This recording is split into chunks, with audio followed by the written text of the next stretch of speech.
ये भी एक कॉमन सवाल आता जा रहा है कि क्या 35 के बाद ही सिर्फ हाई रिस्क है, लेकिन देखिए ये ज़रूरी नहीं है। 35 के बाद हम थोड़ा सा इसको इसलिए ले लेते हैं कि एग्स की एजिंग शुरू हो जाती है और थोड़ा सा प्रेगनेंसी में risk of miscarriages, down syndrome का रिस्क थोड़ा सा बढ़ ज़रूर जाता है। लेकिन ये ज़रूरी नहीं है कि हर प्रेगनेंसी 35 के बाद हाई रिस्क ही होगी। सिमिलरली अगर कोई लड़की बहुत यंग एज में लाइक लेस दैन 80 ईयर्स की एज में अगर वो प्रेग्नेंट होती है तो वो भी हाई रिस्क हो सकती है।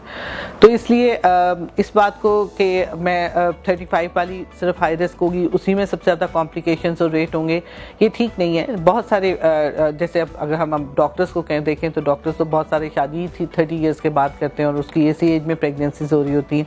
तो बस उसमें ये रखने की ज़रूरत है। इंपॉर्टेंट बात यह है कि आप जिस एज में भी प्रेग्नेंट हो रहे हैं आप अपने रेगुलर चेकअप रखें, अपनी गायनोकोलॉजिस्ट को देखते रहें, उनसे मिलते रहें।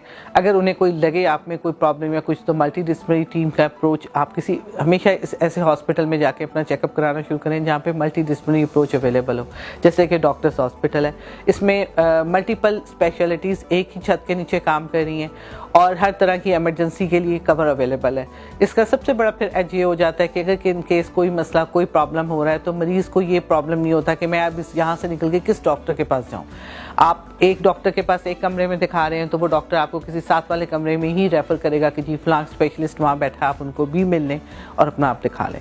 तो इस तरह से जो है ये प्रेगनेंसी भी स्मूथली रन हो जाती है, पेशेंट भी हैसल से बच जाता है और बेस्ट पॉसिबल केयर भी मिल जाती है।